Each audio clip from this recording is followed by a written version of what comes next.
Assalamualaikum warahmatullahi wabarakatuh. Bismillah, alhamdulillah, wassalatu wassalamu ala rasulillah, Sayyidina Muhammad ibn Abdullah wa ala alihi wa sahbihi wa man walah amma ba'du.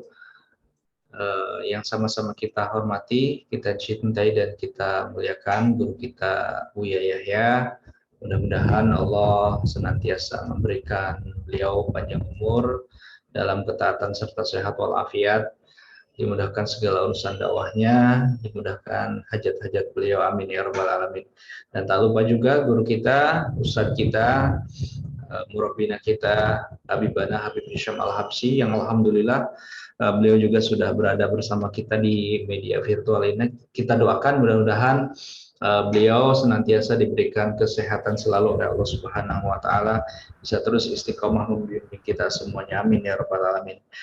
Tentu kita sapa terlebih dahulu beliau ya. Assalamualaikum Habib, gimana kabarnya Habib, sehat Habib? Waalaikumsalam warahmatullahi wabarakatuh. Sehat, alhamdulillah. Khair insyaallah. Allah tabarakallah. Senang sekali bisa jumpa kembali bersama antum, Bib. Mudah-mudahan sehat terus ya, istiqomah terus membimbing kami semuanya di ngaji virtual ini. Kita sudah masuk di pembahasan tentang akhlak ya, Bib ya. Hari ini kita akidah insyaallah. Masih akidah. Baik sahabat semuanya, insya Allah kajian kita akan segera dimulai. Teman-teman silahkan persiapkan catatan-catatannya, tentunya persiapkan hati dan pikiran. Mudah-mudahan Allah memberikan kita ilmu yang manfaat. Baik, kita langsung saja persilakan guru kita Habib Hisham Al-Habsyi untuk menyampaikan kajiannya. Shallu ala Nabi Muhammad. Assalamualaikum warahmatullahi ta'ala wabarakatuh. Alhamdulillahil qawi sultanuhu al-wadih burhanuhu al-mabsud fi wujudihi karamuhu wa ihsanuhu.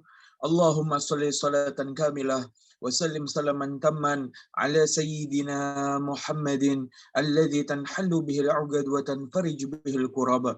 Allahumma inna na'udzubika min 'ilmin la yanfa' ومن عمل لا يرفع ومن نفس لا تشبع ومن دعاء لا يسمع ومن هذه الأربع رب اغفر لي وارحمني واجبرني وارفعني وارزقني واهدني وعافني واعف عني. أما بعد, yang kami hormati wabil khusus guru kita semua Buya Yahya, kita doakan beliau mata'anallah bituli hayati, semoga Allah memanjangkan umur beliau, memberikan kepada beliau rizki yang halal, tayyiban, mubarakan fiha ala kulli hal, dan semoga Allah Jalla Jalaluh selalu menjadikan beliau perantara wasilah antara kita dengan baginda Nabi Muhammad sallallahu alaihi wasallam. Yang kami cintai para hadirin hadirat, para penuntut ilmu Allah dan Rasulnya. Maka begitulah yang namanya iman, yazid wa yankus. Keimanan manusia ada kalanya bertambah dan ada kalanya berkurang. Rasulullah sallallahu alaihi wasallam bersabda, la yasriku sarik hina yasriku wa huwa mu'min.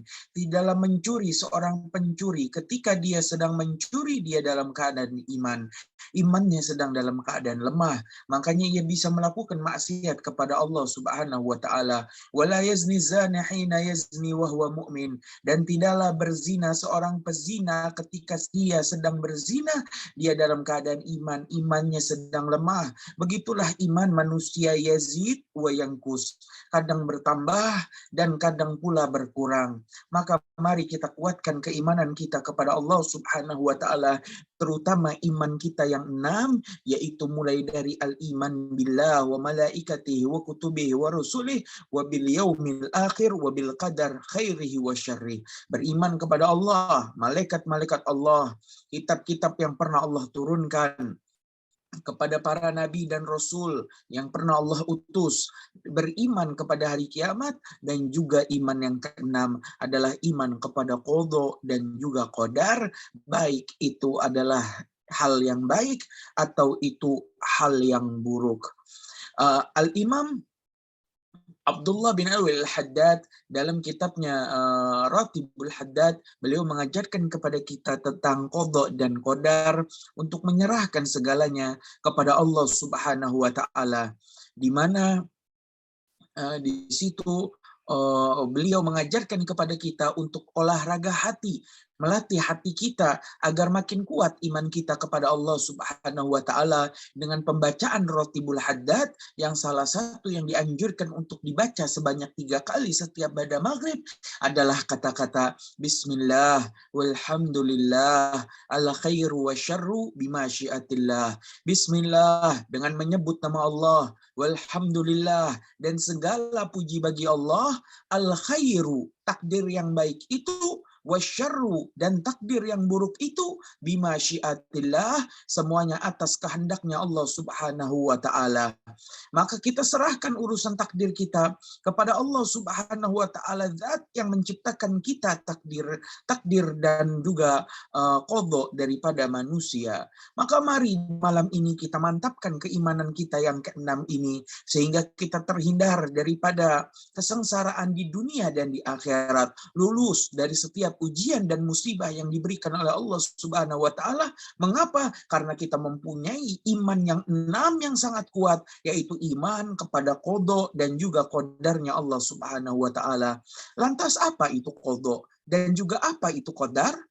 Dikatakan oleh para ulama akidah, qadha adalah keputusan Allah Subhanahu wa taala tentang takdir manusia yang sifatnya udah final, nggak bisa dirubah lagi. Dengan apapun itu, sifat qadha adalah udah final tentang takdir manusia yang ditulis oleh makhluk Allah Subhanahu wa taala bernama qalam di atas tempat ditulisnya takdir manusia, yaitu lauh, yang disebut di dalam surat Al-Buruj ayat terakhir ayat ke-21, fi lauhim mahfuz. Dan semua tentang takdir manusia ditulis oleh Allah Subhanahu wa taala fi lauhin, di dalam lembaran-lembaran takdir mahfuz yang dijaga oleh malaikat-malaikat hafadzah. Maka begitulah takdir manusia telah ditentukan oleh Allah Subhanahu wa taala jauh sebelum manusia itu, akan jauh sebelum manusia itu masih berada di dalam alam ruh, di mana Allah Subhanahu wa taala lah yang menciptakan kita manusia. Allah yang membuat karakter, tabiat, sifat dari watak daripada diri kita. Bahkan Allah sudah tahu sebelum kita menjalani simulasi di dalam dunia ini, kita akan memilih jalan yang kanan atau yang kiri, kita akan lulus atau tidak di dalam simulasi dunia ini. Allah sudah tahu hasilnya, sehingga semua tulisan tadi ditulis oleh makhluk Allah yang mulai dari Allah ciptakan selalu menulis takdir manusia, yaitu makhluk Allah bernama qalam. Maka qalam terus menulis takdir manusia di atas lauhil mahfuz yang sifatnya udah final dan tidak bisa dirubah, karena itu adalah hasil perwujudan pengetahuannya Allah Subhanahu wa taala yang maha mengetahui, yang mendahului apa yang akan dilakukan oleh manusia tersebut. Ma'asyiral muslimin rahimakumullah. Tetapi berbeda dengan qadar. Apa itu qadar? Kita juga harus beriman kepada qadar. Qadar adalah ketentuan Allah Subhanahu wa taala tentang takdir manusia yang sifatnya belum final. Nasib, takdir semua bisa dirubah karena qadar sifatnya belum final, masih bisa dirubah dengan perantara doa. Meminta panjang umur, maka Allah panjangkan umur kita. Minta kepada Allah dengan doa. Dengan sedekah yang kita lakukan, maka dengan sedekah tadi Allah selamatkan kita dari musibah. Maka itu semua adalah qadar yang sifatnya belum final, yang ditulis oleh seorang malaikat di dalam perut rahim ibu kita ketika kita masih berusia 4 bulan di dalam perut ibu kita. Rasulullah Shallallahu Alaihi Wasallam bersabda di dalam hadis yang sangat panjang yang dikumpulkan hadis ini oleh Al Imam An-Nawawi dalam kitabnya Arba'in Nawawiyah.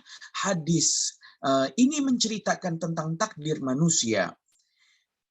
Wahwa sadiqul masduq, maka bersabdalah Nabi Muhammad sallallahu alaihi wasallam yang Nabi sifatnya adalah as-sadiq, jujur, al-masduq, yang dibenarkan. Faqala, maka Nabi bersabda, inna ahadakum yujma'u khalquh fi batni ummihi 40 yawman nutfah, thumma yakunu 'alaqatan mithla dhalik, thumma yakunu mudghatan mithla dhalik, ثم فينفخ فيه الروح ويؤمر بأربع كلمات.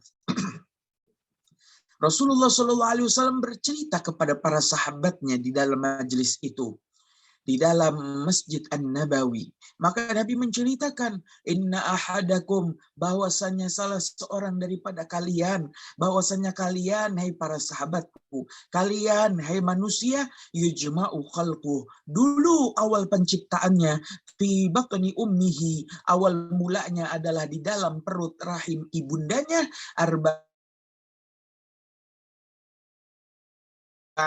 yaum. Majelis mulia ilmu harus sampaikan berupa air mani, berupa air sperma. Dulu kalian, kata Nabi, selama 40 hari di dalam rahim ibu kalian adalah berupa air mani sperma selama 40 hari. Thumma yakunu alaqatan mithla dzalik. Kemudian berubah bentuk menjadi segumpal darah. Mithla dzalik 40 hari juga. 80 hari lewat, maka kita baru segumpal darah saja. Thumma yakunu mudghatan mithla dzalik. Kemudian berubah bentuk menjadi segumpal daging. Mithla dzalik 40 hari juga. Kita baru berupa daging yang belum ada bentuknya selama 120 hari, 4 bulan, maka ketika 4 bulan tadi pun hatam dan tertutup di keempat bulan, thumma yursalu ilaihil malak. Kemudian kata Nabi menceritakan, kemudian Allah Subhanahu wa taala mengirimkan kepada janin yang berupa daging gumpalan itu, yang usia 4 bulan itu, seorang malaikat, yaitu dia malaikat Mikail. Allah Subhanahu wa taala mengirim malaikat Mikail, dan begitulah tugas daripada malaikat Mikail, menurunkan rizki, menurunkan hujan, menjaga lautan, menjaga sungai-sungai, dan juga meniupkan ruh ke dalam janin manusia ketika manusia baru berusia 4 bulan di dalam kandungan ibunya. Maka begitulah kita ahli sunnah wal jamaah menyambut kedatangan malaikat Mikail dengan merayakan syukuran anak-anak kita di usia 4 bulan. Maka ini ada dalilnya, yaitu dalil tentang hadis yang dikumpulkan oleh Imam Nawawi tersebut. Ma'asyiral muslimin rahimakumullah. Fayanfukhu fihi ruh.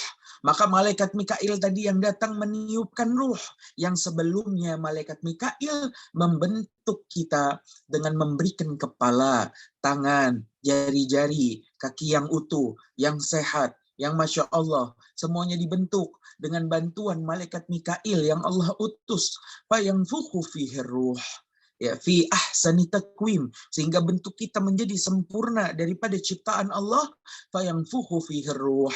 Kemudian malaikat Mikail meniupkan ruh ke dalam janin tadi, sehingga begitulah bergeraklah kita di dalam rahim perut ibu kita, ditiupkan ruh ke dalam janin tadi. Bukan hanya itu, wa yu'maru bi arba'i kalimat, dan saat itu ditetapkanlah qadar, takdir, nasib kita sepanjang hidup kita, bikatbi rizki, dengan 4 hal, bi arba'i kalimat.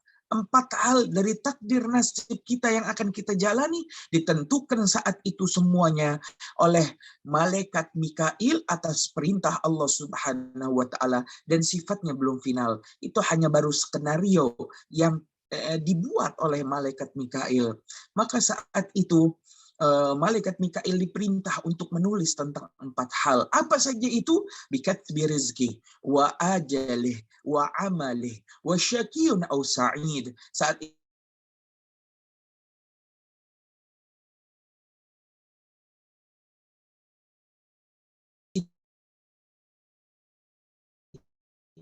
itu ditulis 4, wa syakiyun au sa'id, bakal ditetapkan oleh Allah Subhanahu wa taala saat itu melalui malaikat Jibril, malaikat Mikail. Saat itu orang tadi menjadi asyaki, orang yang celaka, ahli neraka, au sa'id, atau orang yang bahagia, ahli surga.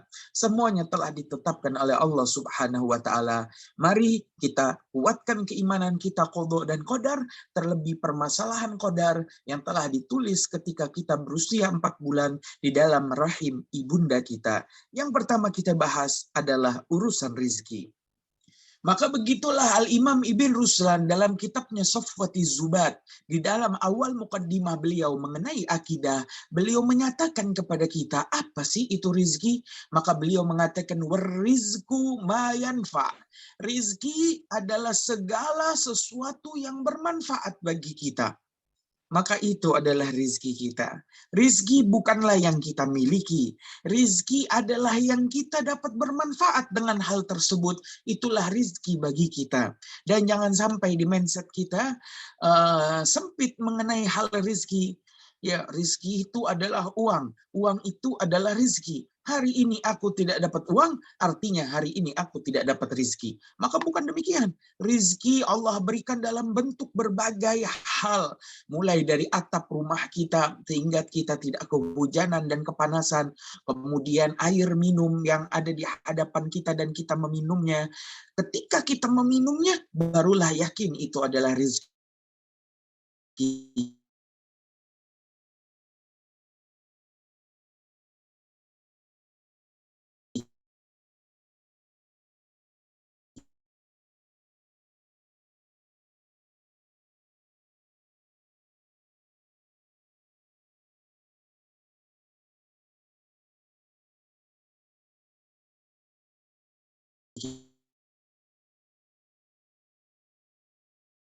Mereka pengantin.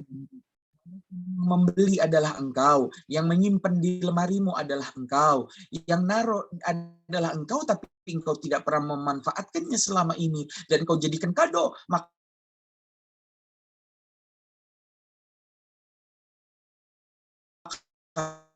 itu adalah riwayat Allah sebagai pemahaman kita. Semua hal daripada hidayah, taufik, dan ma'unah daripada Allah Subhanahu wa Ta'ala itu juga adalah rizki bagi kita. Berapa banyak rizki yang ada di sekitar kita yang belum kita syukuri, sehingga Allah tahan kenikmatan tadi karena kita mungkin kurang bersyukur. Tetapi jika kita bersyukur, maka Allah akan fahamkan kepada kita dan berikan kepada kita rizki yang sangat banyak. Dan begitulah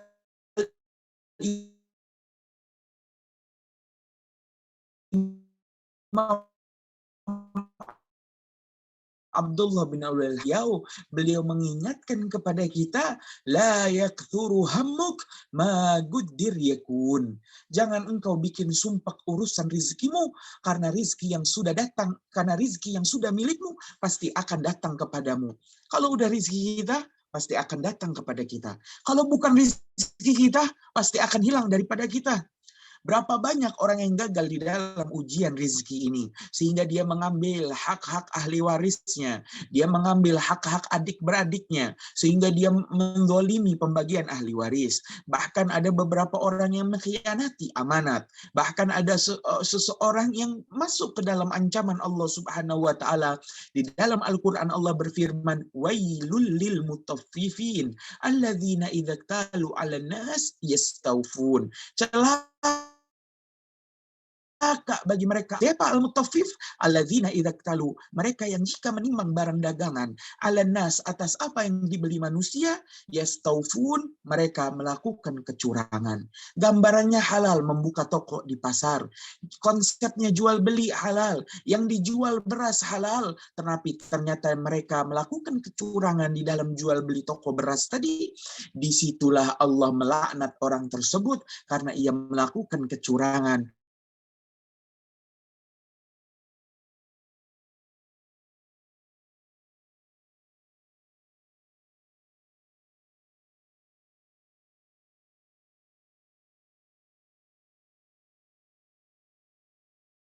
Yang haram, maka begitulah rizki itu kadang halal dan kadang haram. Asal bermanfaat bagi kita, itu adalah rizki kita. Dan halal haram adalah lulus dan gagalnya ujian kita di dalam urusan dunia ini. Semua telah ditentukan oleh Allah Subhanahu wa Ta'ala. Pengetahuan Allah Subhanahu wa Ta'ala yang mendahului apa yang dilakukan oleh manusia pun menyebabkan Allah telah tahu rentetan daripada nasib takdir daripada manusia tersebut. Ma'asyiral muslimin rahimakumullah. Tetapi begitulah, setelah kita tahu bahwasanya rizki tadi adalah rizki milik kita dan pasti akan datang kepada kita, tetapi tetaplah Allah jadikan dunia ini adalah tempat mukallaf, orang-orang yang dipaksa, di mana di sorga seseorang yang ingin memakan buah-buahan, maka buah itulah yang mendatangi orang yang menginginkan memakan buah tadi, sehingga tangkainya memanjang, sehingga buah itu pun terjatuh, terlepas kulitnya, dan tiba saja sudah ada di hadapan penghuni sorga tadi. Tetapi begitulah Allah jadikan dunia ini adalah tempat paksaan, di mana sengaja Allah jadikan jika engkau ingin memakan buah-buahan, engkau harus memanjat pohonnya dulu. Engkau ingin meminum air kelapa, maka engkau harus memanjat pohonnya dulu. Engkau harus capek dulu. Begitulah urusan dunia. Allah jadikan dunia ini dengan sebab dan akibat. Janganlah engkau beranggapan dengan beribadah saja rizki akan datang. Tidak. Maka ini keyakinan yang salah. Tetapi begitulah Allah Subhanahu wa ta'ala memerintahkan kepada kita untuk pertama dalam urusan rizki adalah berdoa. Dengan doa yang biasa kita baca di dalam sholat duha kita. Ya Allah, jika rizkiku ada di dalam tanah, maka keluarkanlah. Jika rizkiku di udara, maka turunkanlah. Jika rizkiku jauh, maka dekatkanlah. Jika rizkiku dekat, maka berkahilah. Kita meminta kepada Allah Subhanahu wa ta'ala urusan rizki. Maka itulah yang pertama dilakukan oleh seorang manusia adalah berdoa meminta kepada Allah Subhanahu wa ta'ala. Setelah berdoa, barulah kita berikhtiar.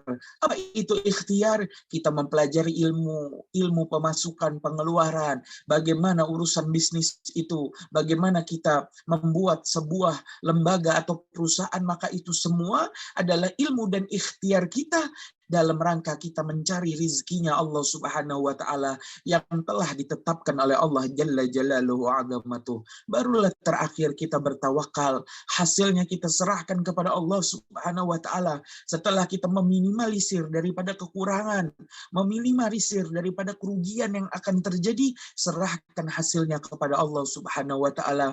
Kita manusia hanya bisa berikhtiar dan kita serahkan semuanya kepada Allah Subhanahu wa ta'ala. Maka ini adalah rentetan daripada rizki yang masuk ke dalam pembahasan qadar yang ditulis oleh seorang malaikat Malik di dalam perut rahim ibu kita. Ma'asyiral muslimin rahimakumullah. Yang kedua adalah wa ajalih, usia dan umurnya. Allah rahasiakan umur kita. Tetapi begitulah Nabi Muhammad SAW bersabda, umru ummati baina sittin wa sab'in. Umur umatku, kata Nabi, antara 60 sampai 70 tahun. Nabi usianya 63 tahun. Maka jika di antara kita saat ini sudah ada yang berumur 50 tahun, 60 tahun, berarti sesaat lagi kita melakukan simulasi di dunia ini. Tempat ujian kita di dunia ini. Dan kita akan kembali ke tempat kita yang sebenarnya. Maka begitulah berapa banyak orang yang segera mempersiapkan diri untuk kematiannya, untuk alam barzahnya, dengan ia mengikuti program-program yang telah dibuka oleh orang-orang yang amanat, oleh ulama-ulama yang terpercaya, sehingga program tadi, sumbangan kita tadi pun dilakukan atau dibuahkan hasilnya dengan bangunan-bangunan, program-program kemuliaan. Maka sesungguhnya semua itu adalah kerugian yang tidak akan disesali di akhirat nanti. Yang seakan-akan berkurang di dunia, tetapi itu adalah tabungan kita di akhirat yang berapa banyak orang menyadarinya di akhirat dengan pahalanya yang sangat luar biasa. Barulah mereka menyesal, mengapa aku hanya menyumbang sedikit saja.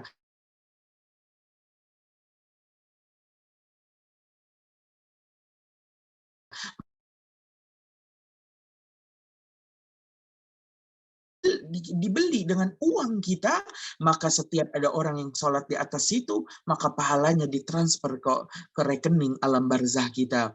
Maka seseorang yang membuat jembatan di sebuah kampung, berapa banyak roda, sepeda, motor, mobil yang lewat di atas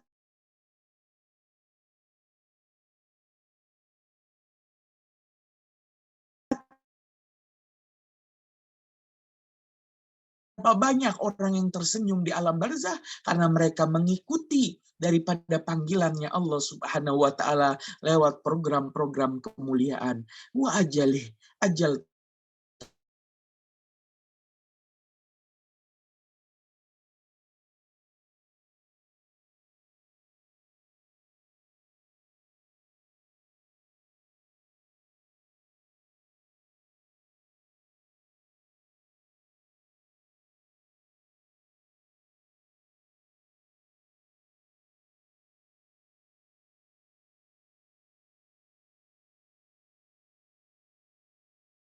konsep yang karena seseorang yang mengatakan manusia mengikuti takdir, maka ini adalah pendapat mereka kaum mainstream dari kaum Qadariyah yang manusia selalu mengikuti takdir apa yang dikehendaki oleh Allah Subhanahu wa taala.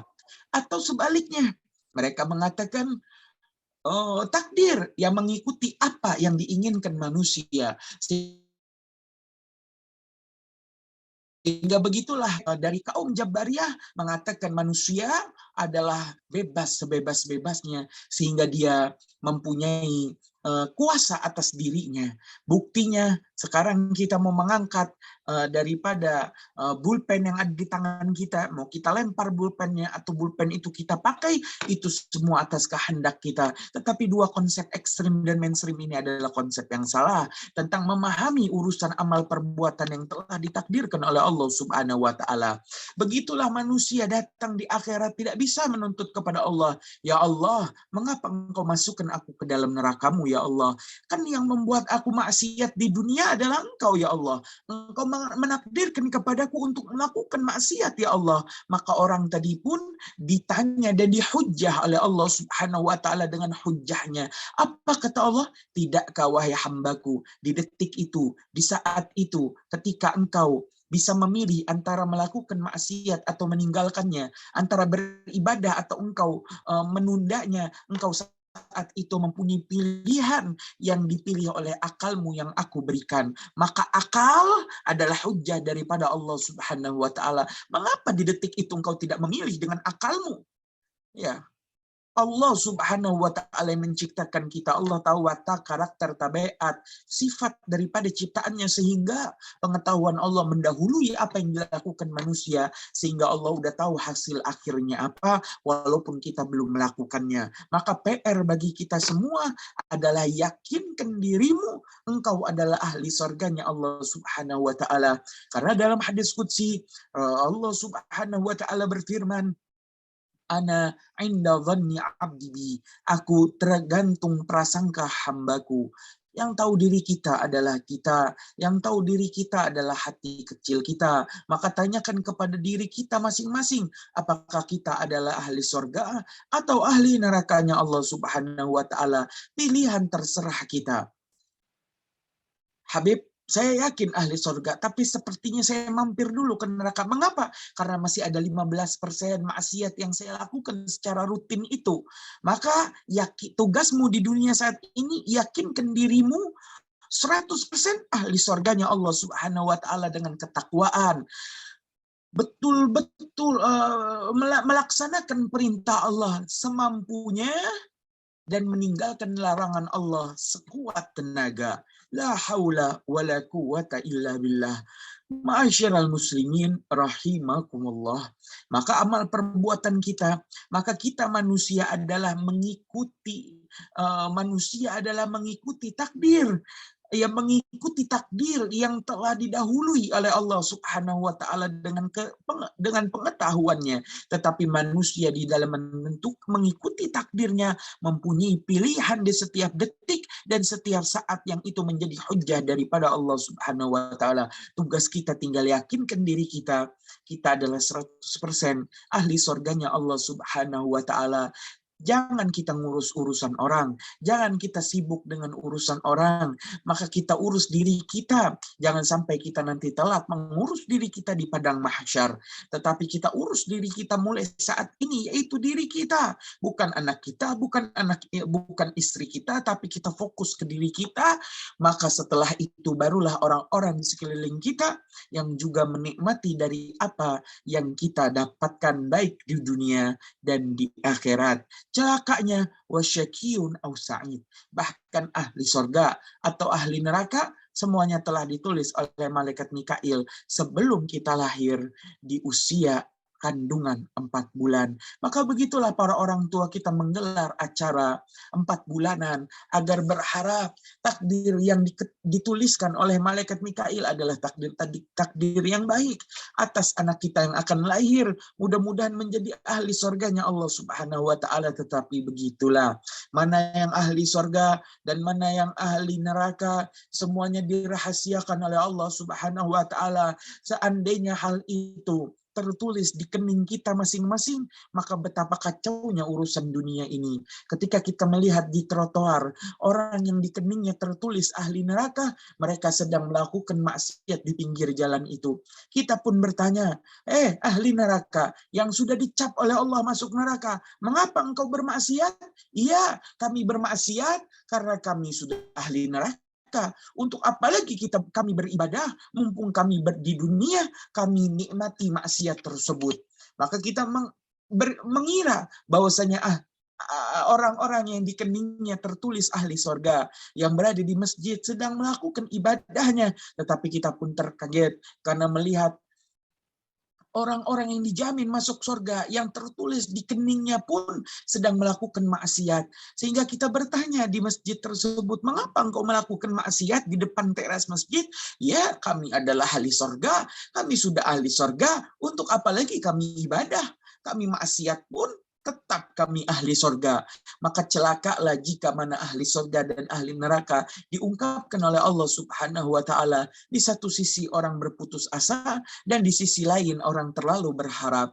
Maka begitulah Allah sengaja rahasiakan tentang data takdir kita ini, agar kita berlomba-lomba makin saling tolong-menolong di dalam menuju akhirat, rumah yang kita tuju, yaitu surga firdausnya Allah Subhanahu wa taala. Mudah-mudahan kita semuanya menjadi ahli surganya Allah Subhanahu wa taala. Mungkin tema hari ini iman kepada qada dan qadar dapat menguatkan kita, sehingga begitulah Al-Imam Abdullah bin Al-Haddad juga menambahkan olahraga hati bagi kita mengenai urusan takdir. Beliau mengatakan, ya farijal ham, ya kashifal gham, ya man li'abdihi yaghfir wa yarham. Ya farijal ham, wahai zat yang menghilangkan kesumpekan di dalam diri. Ya farijal ham, ya kashifal gham, wahai zat yang menghilangkan daripada kebimbangan di dalam diri manusia. Ya man li'abdihi yaghfir wa yarham, wahai zat yang kepada hambanya mengasihi dan mengampuni. Mudah-mudahan kita semua menjadi orang yang dicintai oleh Allah Subhanahu wa taala, dan mudah-mudahan kita makin dekat dengan ilmu Allah Subhanahu wa taala dan dapat mengamalkannya serta menyebarkannya. Mungkin sekian saja. Tafadhol, kita buka sesi tanya jawab. Baik, alhamdulillah, jazakumullah hasanal jaza atas ilmu yang disampaikan pada guru kita Habib Syam Al-Habsyi. Pembahasan malam hari ini berkaitan dengan akidah tentang iman kepada qada dan qadar ya Allah. Baik sahabat, kami langsung saja bacakan pertanyaan-pertanyaan yang sudah kami himpun dari grup wakaf. Pertanyaan pertama ini berkaitan dengan harta. Assalamualaikum warahmatullahi wabarakatuh. Waalaikumsalam warahmatullahi wabarakatuh. Habib yang saya muliakan, saya Wahyu mau bertanya, bagaimana hukumnya terkait membuat kegiatan acara yang mana di rincian kegiatan misalkan tertulis uang snack 38.000 per orang dan makan 51.000 per orang. Sedangkan realisasinya di lapangan saat pelaksanaan biaya snack dan makannya tidak sampai segitu per orangnya. Pastinya uang kegiatan tersebut banyak sisa lebih. Terus bila terjadi pembagian uang sisa tersebut apakah boleh atau tidak kita terima? Memang di dalam rincian kegiatan tidak ada tertera uang untuk panitia. Mohon pencerahannya. Ya, berapa banyak orang yang melakukan acara niatnya adalah untuk mencari dunia, niatnya adalah mencari untung. Berapa banyak orang dengan acara olahraganya, dengan acara bahkan acara agamanya, niatnya adalah mencari keuntungan dunia. Maka perbaiki niat dan amanatlah ketika kita memegang dunia, apalagi urusan itu adalah urusan orang lain yang kita hanya menjadi panitia di dalam situ.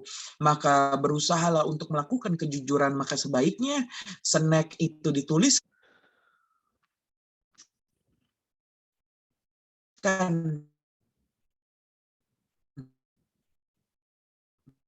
sesuai pokok bertugas, harusnya dicantumkan dan lain.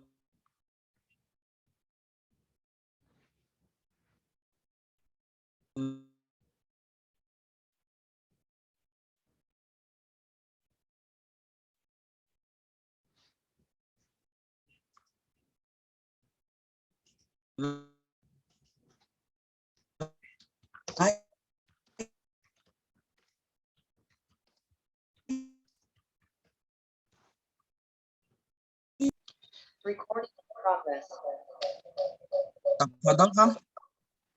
Afwan, di sini sinyalnya sedang tidak bagus.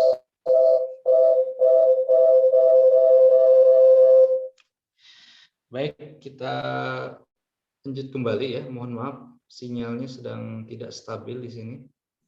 Kita kembali lanjutkan. Pertanyaan berikutnya adalah, Assalamualaikum warahmatullahi wabarakatuh. Izin bertanya, apakah azan reminder dari HP harus dijawab? Dan apakah boleh menghentikan azan dari HP karena niat kita untuk mengetahui waktu sholat sudah terbantu? Yang kedua, jika kita sudah selesai menjawab azan, masih terdengar azan di masjid lain atau saling bersahutan, apakah harus menjawab lagi atau tidak? Mohon pencerahannya, Habib. Jawablah azan yang pertama kali didengar. Kalau yang didengar dari handphone, maka itu yang dijawab. Kalau yang didengar dari depan rumah ada masjid, maka itu yang dijawab. Atau sedang dalam perjalanan kita mendengar azan, itu juga yang dijawab.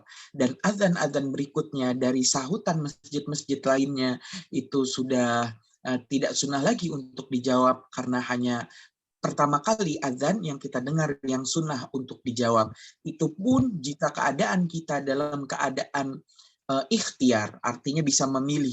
Berbeda dalam keadaan hajat, seperti sedang di dalam kamar mandi, maka tidak dianjurkan menjawab azan pada saat itu. Atau sedang, mohon maaf, Majelis Mulia Ilmu harus sampaikan hubungan suami istri, maka tidak dianjurkan menjawab azan pada saat itu, yang mana nanti jawab azannya setelah tuntas dari urusan yang hal tersebut. Ma'asyiral muslimin rahimakumullah. Bagaimana mematikan suara azan dari handphone yang telah memberitahukan kepada kita tentang waktu sholat, apakah itu boleh? Maka hukumnya adalah boleh, dengan catatan stoplah di kata-kata yang bisa di stop. Ya, seperti hayya 'alas shalah baru kita matiin. Jangan pas hayya kita matiin. Itu diantara juga adab membaca Al-Quran adalah stoplah di akhir ayat. Jangan di tengah ayat kita tahu-tahu potong. Di akhir ayat kita mau selesai, kita ada hajat, ada urusan, kita baca sampai situ, baru kita ucapkan Shadaqallahul Azim. Mungkin menjawab pertanyaan. Tafadhol. Baik, kita lanjut ke pertanyaan ketiga ya. Nah, pertanyaan ketiga tentang Assalamualaikum warahmatullahi wabarakatuh. Mohon penjelasannya, bagaimanakah yang dimaksud dengan membaca surat Al-Ikhlas sebanyak 3 kali? Apakah sama dengan menghatamkan Al-Quran? Mohon pencerahannya. Ya, itu maksudnya dalam segi pahalanya. Membaca surat Al-Ikhlas sebanyak 3 kali, itu dalam segi pahalanya seperti menghatamkan Al-Quran. Karena di dalam surat Al-Ikhlas terkandung sepertiga dari urusan agama kita, yaitu urusan keimanan, iman kepada Allah Subhanahu wa Ta'ala. Mewakili daripada kata iman di luar Islam dan ihsan, maka itu adalah sepertiga dari agama kita, yaitu surat Al-Ikhlas yang diwakili oleh surat Al-Ikhlas, yang jika kita baca sebanyak 3 kali, maka sepertiga kali 3, maka sempurnalah pahala itu, bagaikan kita membaca satu Al-Quran pahalanya. Tetapi begitulah berbeda lagi nanti dengan pahala membaca Al-Quran yang betul-betul membaca 30 juz dengan 114 suratnya, 6.236 ayatnya, maka itu adalah pahala yang lebih besar. Tadi lagi al-ajru ala qadri masyaqqah. Pahala tergantung jerih payah yang dihasilkan. Tafadhol selanjutnya. Baik, terima kasih. Kita bacakan kembali pertanyaan berikutnya. Assalamualaikum warahmatullahi wabarakatuh. Izin bertanya, Habib. Saya pernah mendengar ada seorang ustadz mengatakan kepada kami bahwa hasil dari aplikasi TikTok itu akan dibuat untuk memerangi umat Islam. Dan setelah saya sampaikan kepada teman-teman saya, katanya itu tidak benar karena banyak dari kalangan ustadzah juga yang memakai aplikasi tersebut untuk kegiatan dakwah. Mohon pencerahannya. Ya, begitulah apa ya? Aplikasi-aplikasi tadi adalah alat, sarana, tergantung yang menggunakannya. Ya, bagaikan pisau. Jika pisau dibuat untuk membunuh orang maka celaka. Jika pisau tadi dimanfaatkan untuk memotong bawang maka bermanfaat. Maka aplikasi-aplikasi tadi mari oleh umat Islam dimanfaatkan dengan sebaik-baiknya sebagai sarana dakwah. Adapun hasilnya bagaimana, wallahu a'lam. Ya, wallahu a'lam. Yang penting kita umat Islam terus berjuang di dalam urusan-urusan kita mendekatkan diri kepada Allah Subhanahu wa taala. Mungkin menjawab pertanyaan. Nah, syukran Habib. Ada 2 pertanyaan lagi. Pertanyaan berikutnya adalah, Assalamualaikum warahmatullahi wabarakatuh. Izin bertanya, Ustadz, zaman sekarang itu teknologi sudah semakin canggih. Ada yang namanya aplikasi chat untuk melatih kemampuan berbahasa, yang penuturnya itu orang asing langsung. Nah, apa hukumnya berkomunikasi lewat chat yang niatnya hanya ingin melatih kemampuan berbahasa asing, yang lawannya itu ternyata lawan jenis kita? Bagaimana hukumnya seperti ini, Habib? Ya, hukumnya adalah boleh karena ada hajat darurat seperti belajar, mengajar, kemudian jual beli, dan tentu tetap dalam keadaan yang terhormat dengan menutup aurat dan juga dalam keadaan terhormat, tidak membicarakan hal-hal yang merendahkan keadaan diri, maka semua itu diperbolehkan karena di baliknya ada terdapat bermanfaat. Mungkin menjawab pertanyaan. Nah, syukran. Baik, pertanyaan terakhir tertulis, maksudnya pertanyaan berikutnya, karena masih ada 2 pertanyaan lagi. Assalamualaikum, izin bertanya, bagaimana hukumnya sholat Jumat di masjid kampung tetangga? Ya, hukumnya adalah boleh. Jadi tidak harus seorang sholat Jumat di tempat dia berada. Dia mau sholat Jumat di tempat lain juga tidak apa-apa. Yang penting dia tetap melakukan sholat Jumat. Maka begitulah larangan dalam syariat Islam untuk seseorang melakukan perjalanan atau niat menjadi musafir setelah ba'da Jumat subuh hari. Jadi jika tiket kereta itu ternyata adalah di jam 5 subuh, ya, maka perjalanan tadi adalah perjalanan yang haram. Karena kalau orang musafir kan nggak wajib lagi sholat Jumat. Kecuali dia menyanggupi diri nanti setelah sampai di Jakarta, di stasiun Gambir, dia mengikuti sholat Jumat walaupun dia musafir statusnya. Berbeda dengan seseorang yang melakukan perjalanan di malam Jumat. Maka esok harinya Jumat di luar kota itu tidak wajib lagi dia lakukan karena dia sedang musafir. Keringanan rukhsah daripada Allah Subhanahu wa taala. Maka begitu juga sama. Mau sholat Jumat dimanapun, tidak harus di kampung Anda, maka Anda boleh melakukannya dengan catatan dipastikan engkau tetap melakukan sholat Jumat, bukan meninggalkan sholat Jumat dengan alasan keringanan seorang musafir. Mungkin menjawab pertanyaan. Tafadhol. Nah, baik.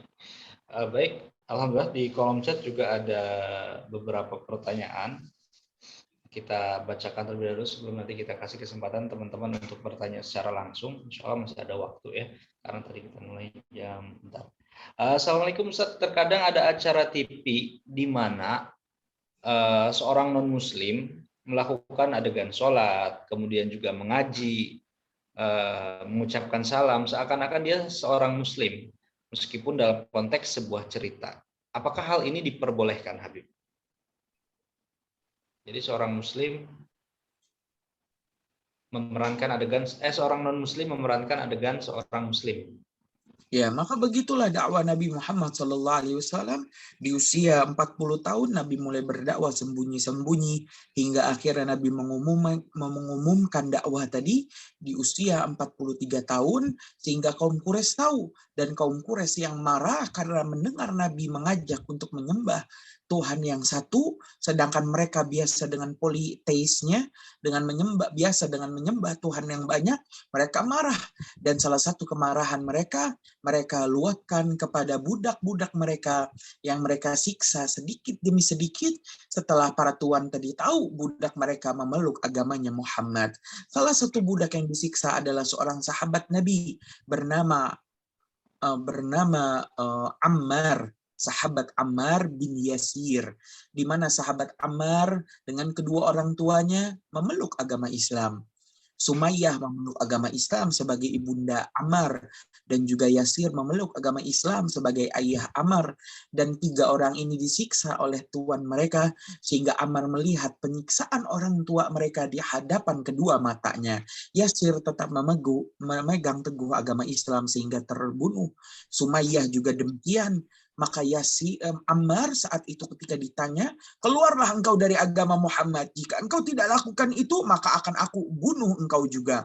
Yasir pun, Ammar pun maksud kami yang memikirkan usianya yang masih muda, masih bisa membantu Nabi, maka saat itu berpura-pura, berakting, mengucapkan, baiklah, aku keluar dari agama Muhammad dan aku akan menyembah Tuhan Uzza, Lata, dan Mana.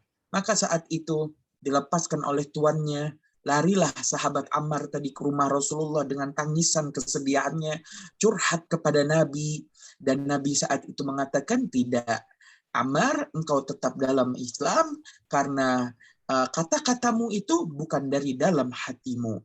Maka para ulama, terutama di dalam kitab Muqaddimah, kitab Sulam Taufik, disebutkan hal-hal yang menjadikan seseorang murtad keluar dari agama Islam, baik dengan perkataan, perbuatan, atau dengan keyakinan di dalam hati. Di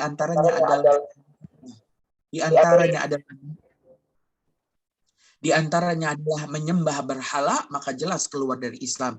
Kecuali seorang artis yang berperan di dalam sebuah sinetron atau film, pura-pura dengan aktingnya tadi menyembah berhala. Walaupun dia pemeran Islam, dia tetap dalam agama Islamnya, karena dia hanya berpura-pura akting dengan hal itu saja untuk melakukan sebuah maka inilah fatwa dari para ulama, sehingga ulama akidah mengatakan hal itu tidak menyebabkan seseorang keluar dari Islam, atau wanita kafirah yang berakting dengan menggunakan mukena kemudian sholat, maka itu tidak menjadikan orang tersebut masuk ke dalam agama Islam, tetapi dia tetap di dalam agama Nasraninya. Mungkin menjawab pertanyaan. Tafadhol selanjutnya. Nah, syukron Habib untuk jawabannya. Berikutnya kami persilakan kepada yang sudah mengacungkan tangan untuk bertanya. Yang pertama Khairul Roji, silakan. Assalamualaikum, Beb. Waalaikumsalam warahmatullahi wabarakatuh. Mau tanya tentang surat An-Nisa yang ayat 176 itu, Beb. Itu orang tua itu termasuk yang sekandung, seayah seibu, atau yang seayah termasuk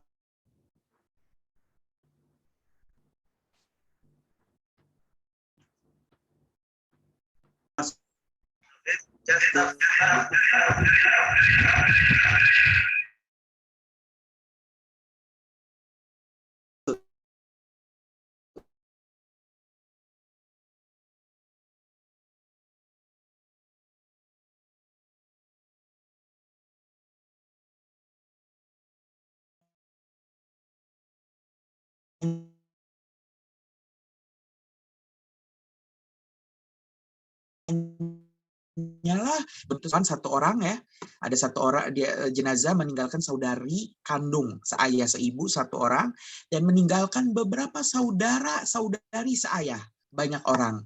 Maka saat itu yang seharusnya dalam hitungan normalnya umumnya warisan, yang paling banyak mendapatkan adalah saudari kandung. Saudari kandung itu harusnya mendapatkan setengah dari harta, tapi karena ia hanya bertemu dengan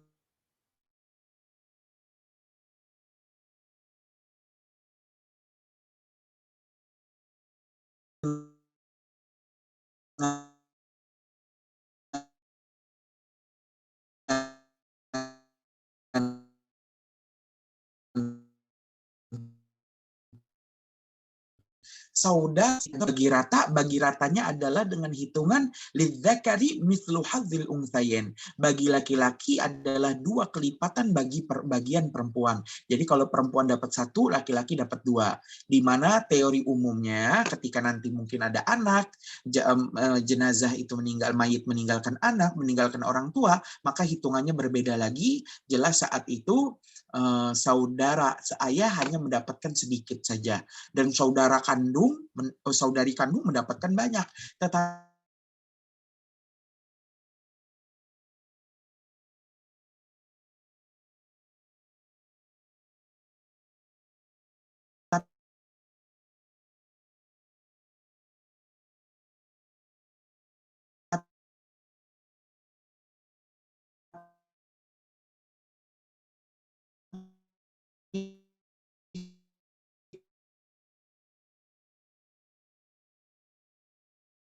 buah, dikasih buah sama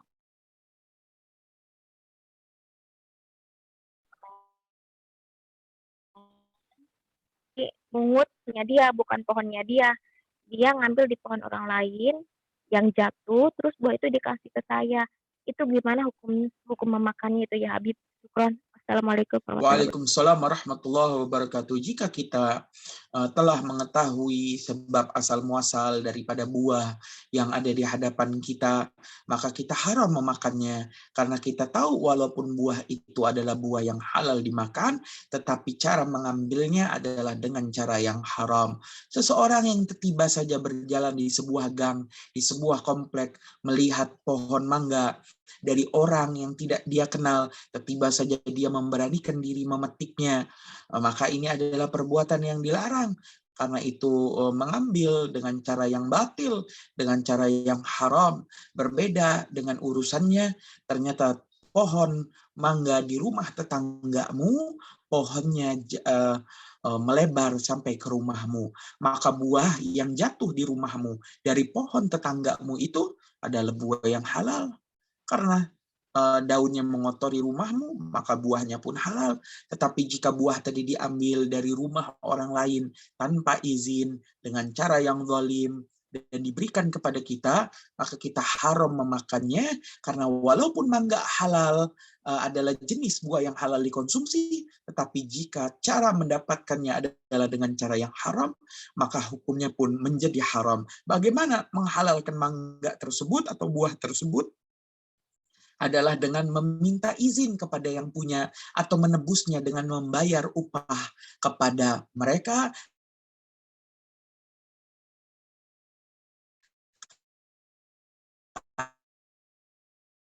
Karena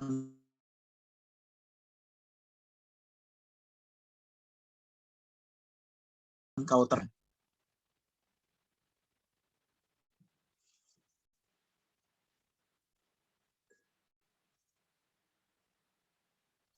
Tafadhol selanjutnya. Baik.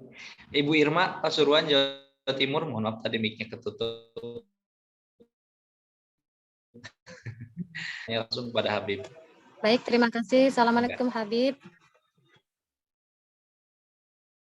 Waalaikumsalam warahmatullahi wabarakatuh. Muhammad, izin bertanya. Begini Habib, tentang warisan. Bagaimana jika pembagian harta waris itu dihitung dengan kira-kira? Tetap untuk anak laki-laki mendapatkan bagian lebih besar dari anak perempuan, namun khawatir tidak sesuai dengan syariah. Dan pihak keluarga alhamdulillah sama-sama setuju, damai, menyepakati intinya. Apakah tetap orang tua dimintai pertanggungjawaban kelak, Habib? Baik, itu saja. Terima kasih. Assalamualaikum warahmatullahi wabarakatuh. Waalaikumsalam warahmatullahi wabarakatuh. Pembagian waris bukan tanggung jawab jenazah lagi. Pembagian waris adalah tanggung jawab daripada ahli waris. Maka di antara syarat pembagian waris, di antara syaratnya artinya jika syarat tidak terpenuhi, batalah pembagian waris tersebut. Kalau udah batal, berarti harta yang dibagi dan dimakan atas nama waris itu adalah harta yang masih statusnya haram. Artinya masih miliki jenazah. Karena syarat pembagian waris harus ada 3 syaratnya. Pertama, di antara syaratnya tahakkuku hayatil waris. Nyatanya ahli waris masih pada hidup. Jadi ahli warisnya dihitung benar-benar, oh yang hidup berapa, maka itulah yang mendapatkan warisan. Kedua, nyatanya mautil muwarith, nyatanya kematian jenazah. Jenazahnya betul-betul meninggal. Oh betul meninggal, udah dikubur, udah. Ketiga syarat pembagian waris, yang hanya ada 3 syarat ini. Yang ketiga adalah ilmu dengan pembagian sesuai dengan ilmu waris. Jadi harus ada ilmu. Kalau ahli waris itu ada yang mengerti ilmu waris, maka cukup mereka. Jika tidak ada yang mengerti, maka panggilkan ustadz untuk membagi warisan tersebut. Ya, yang tahu ilmunya, maka pembagian itu pun dianggap sah dan halal untuk digunakan oleh ahli waris karena dibagi sesuai dengan ajaran syariat Islam. Adapun nanti ke depannya tarodi itu udah rela-relaan, ikhlas-ikhlasan. Udahlah saya ngambil segini aja, sisanya ambillah engkau. Itu boleh. Tetapi dengan catatan orang tadi per ahli waris harus tahu bagian dia nominalnya berapa. Jadi jangan dikira-kira, ngebaginya nggak bisa. Karena di antara syarat pembagian waris harus ilmu dengan pembagian waris. Artinya harus sesuai. Mungkin nanti bisa ditanyakan lewat WhatsApp bagaimana berapa waktu itu harta warisan jenazah, kemudian nanti ditanyakan ke Ustadz lewat WhatsApp, kemudian nanti dijawab, dan nanti diinformasikan kepada saudara-saudara di WA grup keluarga besar itu, bahwasanya bagian yang sebetulnya sekian, sekian, sekian, sekian. Maka siapapun yang kelebihan ngambilnya, mohon dibalikan, dan siapapun yang kekurang, nanti akan kami transfer. Dan kalau ada yang minta halalnya boleh, kalau ada yang mengikhlaskan boleh. Jadi harus jelas di situ akadnya. Ya, mungkin ya, itu menjawab pertanyaan, karena harta warisan itu syaratnya harus dibagi sesuai ilmu waris. Ya, ahli waris harus tahu nominalnya berapa. Berapa banyak saudara yang setelah dia mendengar nominal bagian dia sebenarnya 1 miliar, tiba-tiba saat itu dia hanya dapat 750 juta, artinya dia nggak dapat tuh 250 juta. Artinya kata-kata ikhlas yang dia ucapkan tanpa sepengetahuan dia, itu berisi 250 juta. Maka berapa banyak para saudara itu yang akhirnya berubah pikiran, sudahlah, aku nyumbangnya hanya 50 juta saja, 200 jutanya mau aku ambil lagi. Maka itu hak mereka, karena memang ahli warisan itu adalah harta banyak orang, sehingga perlu banyak izin, dan izin itu harus diminta setelah pengetahuan mereka tentang harta mereka yang sebenarnya. Mungkin menjawab pertanyaan Tafadhol selanjutnya. Nah, Habib syukron untuk jawabannya, semoga bisa dipahami. Satu pertanyaan terakhir tadi agak terlewat tentang akidah ini, Bib, tentang thariqat, dari Ibu Yayu. Assalamualaikum warahmatullahi wabarakatuh. Izin bertanya, ada atasan saya yang ikut thariqah. Mereka sering sholat di surau. Waktu sholat, lampu selalu dimatikan, dan di arah kiblat itu dipasang foto guru thariqahnya atau mursyidnya. Kemudian selesai sholat mereka duduk melingkar. Betis jamaah yang satu harus nempel dengan betis jamaah yang lain dan wajah ditutup mukena. Kemudian selesai berzikir, imam membunyikan lonceng. Nah, bagaimana hukum thariqah tersebut? Apakah sesat atau tidak? Lalu bagaimana saya harus mengingatkan atasan saya itu, Habib? Terima kasih. Iya, boleh. Kalau dari cerita yang telah dideskripsikan di dalam pertanyaan, maka hukumnya adalah boleh. Jika engkau menemukan kejanggalan-kejanggalan dalam praktek ibadah, maka caranya adalah timbang hal tersebut dengan timbangan ajaran syariat Islam. Sholat, bagus, syariat Islam. Jadi kita timbang dengan timbangan syariat Islam. Kalau tidak ada yang menyalahi aturan, maka hal itu hukumnya adalah boleh. Apalagi jika dikatakan hal itu adalah thariqah, di atasnya syariat. Thariqah dengan cara-cara tasawuf, olahraga kebatinan, dan lain sebagainya yang diarahkan oleh seorang mursyid, seorang petunjuk arah jalan menuju Allah, maka itu adalah dibolehkan selama sesuai dengan timbangan syariat Islam. Tidak ada orang yang menempuh jalan thariqah tapi dia tinggalkan urusan syariatnya. Tidak ada orang yang menempuh jalan di atas thariqah, yaitu hakikat, tapi dia tinggalkan thariqah dan syariatnya. Tidak. Dia harus menempuh semua jalan tadi setahap demi setahap. Dalam deskripsi tadi, pertanyaan tadi, jelas sholat adalah syariat Islam. Dalam keadaan lampunya dimatikan, mungkin melatih diri, olahraga diri untuk tambah khusyuk. Kemudian ada foto di depan arah kiblat, foto gurunya, maka jelas itu kita tidak menyembah sang guru. Kita nyembah Allah Subhanahu wa taala. Kita nggak nyembah tembok yang ada di arah kiblat, kita nggak nyembah susunan batu yang ada di Ka'bah, tapi kita nggak nyembah Hajar Aswad, kita menyembah Allah Subhanahu wa taala yang Allah memerintahkan kita untuk menghadap Ka'bah. Bukan lantas serta-merta dikatakan, oh berarti mereka sholat menghadap gurunya, nyembah gurunya. Tidak. Itu sesuai dengan ajaran syariat Islam. Kemudian paha saling menempel, selama itu jenisnya sama dan juga sesuai dengan aturan aurat, ya maka hukumnya adalah boleh. Mungkin itu untuk melatih kebersamaan, rasa persatuan di dalam hati. Sekali lagi, thariqah olahraga hati, tasawuf urusan hati, ya olahraga kebatinan, maka hukumnya adalah boleh. Ya, mungkin itu menjawab pertanyaan. Jadi bagi yang bertanya, tugasnya adalah timbang segala sesuatu dengan timbangan syariat Islam. Ya, mungkin menjawab pertanyaan. Tafadhol selanjutnya. Baik, syukron Habib untuk jawabannya. Alhamdulillah terjawab sudah semua pertanyaan.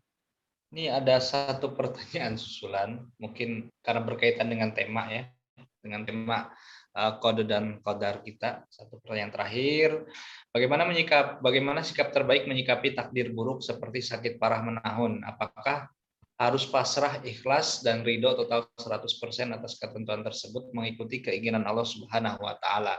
Atau yang kedua, pasrah 50% sambil tetap berusaha ikhtiar ingin sembuh? Oh iya, tentu seorang manusia yang sedang sakit, dia wajib berikhtiar. Dia harus mendatangi para dokter yang ahlinya. Dia berusaha mencari rezeki Allah yang halal. Dia berusaha melakukan olahraga, berjemur matahari, dan lain sebagainya. Semua itu adalah ikhtiar. Dan sadari bahwasanya penyakit itu adalah semua pemberian Allah Subhanahu wa taala. Oleh karena itu penting juga melatih hati agar menerima dengan keadaan, dengan latihan bacaan-bacaan daripada Imam Abdullah bin Al-Haddad dalam Maratib Al-Haddadnya, yaitu tadi Bismillah dengan nama Allah, walhamdulillah dan segala puji bagi Allah, al-khairu takdir yang baik itu, wasyarru dan takdir yang buruk itu, bimasyiatillah semuanya adalah kehendaknya Allah Subhanahu wa taala. Ya. Dan begitulah para saudara seharusnya menjenguk, menghibur, kemudian memperhatikan urusan orang sakit, karena orang sakit sangat dalam keadaan lemah, mungkin mudah marah, mudah emosi karena kesabarannya selalu diuji, dan mungkin bisa mendekatkan diri, menghidupkan hati dengan mendengarkan kisah-kisah atau tausiah-tausiah daripada para ulama kita yang menambah keilmuan sehingga makin sabar di dalam menghadapi ujian daripada Allah Subhanahu wa taala. Semua harus tetap dilakukan, ikhtiar tetap dilakukan, dan serahkan hasilnya kepada Allah Subhanahu wa taala. Mungkin menjawab pertanyaan. Baik, Habib, syukron untuk jawabannya, dan itu menjadi pertanyaan terakhir yang bisa kami hadirkan. Selanjutnya Habib silakan menutup dengan doa, Habib. Bismillahirrahmanirrahim. Alhamdulillahirabbil alamin. Allahumma shalli ala sayyidina Muhammad wa ala ali sayyidina Muhammad. Allahumma alif baina qulubina wa aslih dhata bainina wa hdina subul salam wa najjina min adh-dhulumati ila an-nur wa jannibna al-fawahisha ma dhahara minha wa ma batan wa barik lana fi asma'ina wa absarina wa qulubina wa azwajina wa dhurriyyatina wa tub alaina innaka antat tawwabur rahim waj'alna syakirina li ni'matika muthanina 'alaiha qabiliha وأثمم علينا اللهم اغفر لي ولوالدي وارحمهم كما ربوا صغارا ربنا آتنا في الدنيا حسنة وفي الآخرة حسنة وقنا عذاب النار وصلى الله على سيدنا محمد النبي الأمي وعلى آله وصحبه وسلم والحمد لله رب العالمين بسر الفاتحة.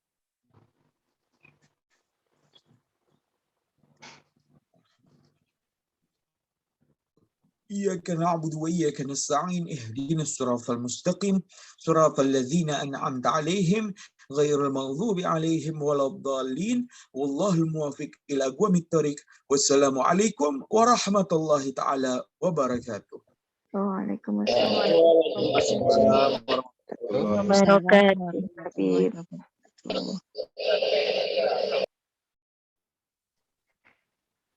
Baik, alhamdulillah Habib, terima kasih untuk ilmu.